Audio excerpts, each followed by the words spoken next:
unadulterated evil is unleashed on this world. The people of Israel lived through one such moment this weekend. The bloody hands of the terrorist organization Hamas, a group whose stated purpose for being is to kill Jews. This was an act of sheer evil. More than 1,000 civilians slaughtered, not just killed, slaughtered in Israel. Among them, at least 14 American citizens killed. Parents butchered using their bodies to try to protect their children. Stomach-turning reports of babies being killed. Entire families slain. Young people massacred while attending a musical festival to celebrate peace. To celebrate peace. Women raped, assaulted, paraded as trophies. Families hid their fear for hours and hours, desperately trying to keep their children quiet to avoid drawing attention. And thousands of wounded, alive but carrying with them the bullet holes and the shrapnel wounds and the memory of what they endured. You all know these traumas never go away. There's still so many families desperately waiting to hear the fate of their loved ones, not knowing if they're alive or dead or hostages. Infants in their mother's arms, grandparents in wheelchairs, Holocaust survivors abducted and held hostage. Hostages whom Hamas has now threatened to execute in violation of every code of human morality. It's abhorrent. The brutality of Hamas, these bloodthirstiness brings to mind the worst rampages of ISIS. This is terrorism. But sadly, for the Jewish people, it's not new. This attack has brought to the surface painful memories and the scars left by a millennia of anti-Semitism and genocide of the Jewish people. So in this moment, we must be crystal clear. We stand with Israel. We stand with Israel. And we will make sure Israel has what it needs to take care of its citizens, defend itself, and respond to this attack. There's no justification for terrorism. There's no excuse. Hamas does not stand for the Palestinian people's right to dignity and self-determination. Its stated purpose is the annihilation of the state of Israel and the murder of Jewish people. They use Palestinian civilians as human shields. Hamas offers nothing but terror and bloodshed with no regard to who pays the price. The loss of innocent life is heartbreaking. Like every nation in the world, Israel has the right to respond, indeed has a duty to respond to these vicious attacks. I just got off the phone with a third call with Prime Minister Netanyahu, and I told him, the United States experience what Israel is experiencing, our response would be swift, decisive, and overwhelming. We also discussed how democracies like Israel and the United States are stronger and more secure when we act according to the rule of law. Terrorists purposely target civilians, kill them. We uphold the laws of war, the law of war. It matters. There's a difference. Today, Americans across the country are praying for all those families that have been ripped apart. A lot of us know how it feels. It leaves a black hole in your chest when you lose family. Feeling like you're being sucked in. The anger, the pain, the sense of hopelessness.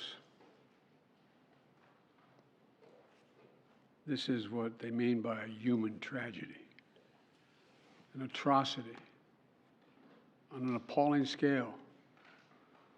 But we're going to continue to stand united, supporting the people of Israel who are suffering unspeakable losses and opposing the hatred and violence of terrorism. My team has been in near constant communication with our Israeli partners and partners all across the region and the world from the moment this crisis began. We're surging additional military assistance, including ammunition and interceptors, to replenish Iron Dome.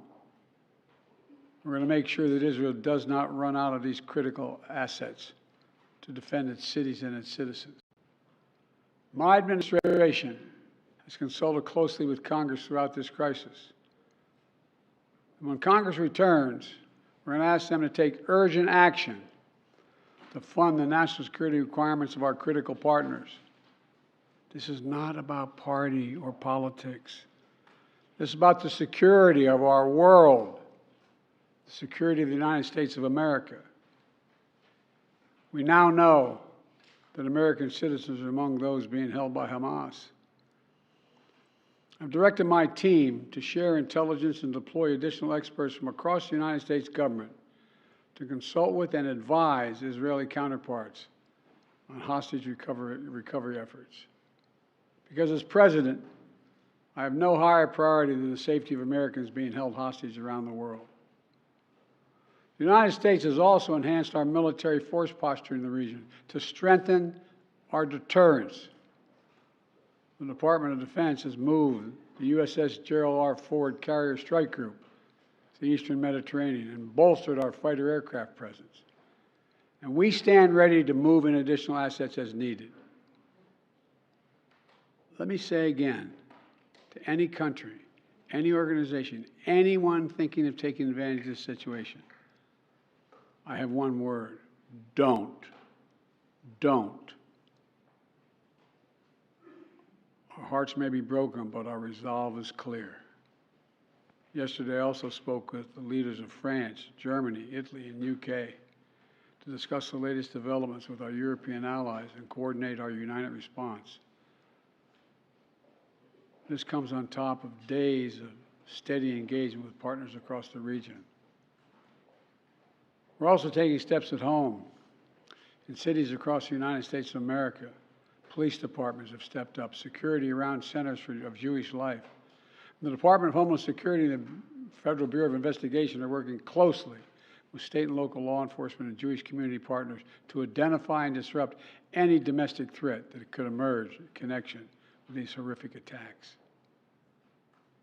This is a moment for the United States to come together, to grieve with those who are mourning. Let's be real clear. There is no place for hate in America. Not against Jews, not against Muslims, not against anybody. We reject. What we reject is terrorism. We condemn the indiscriminate evil, just as we've always done. That's what America stands for. You know, just over 50 years ago, I was thinking about it this morning, talking to the Secretary of State, the Vice President in my office. Over 50 years ago, as a young senator, I visited Israel for the first time as a newly elected senator. And I had a long, long trip, a meeting with Golda Meir in her office just before the Yom Kippur War. And I guess she could see the consternation on my face as she described what was being faced. They were facing. We walked outside in that sort of hallway outside her office to have some photos. She looked at me all of a sudden and said, "Would you like to have a photograph?" And so I got up and followed her out. We were standing there silent, looking at the press. She could tell, I guess, I was concerned.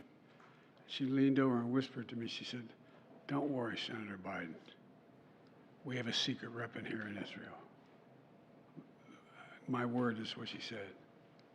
We have no place else to go. We have no place else to go. For 75 years, Israel has stood as the ultimate guarantor of the security of Jewish people around the world, so that the atrocities of the past could never happen again. And let there be no doubt, the United States has Israel's back. We will make sure the Jewish and democratic state of Israel can defend itself today, tomorrow, as we always have. It's as simple as that. These atrocities have been sickening.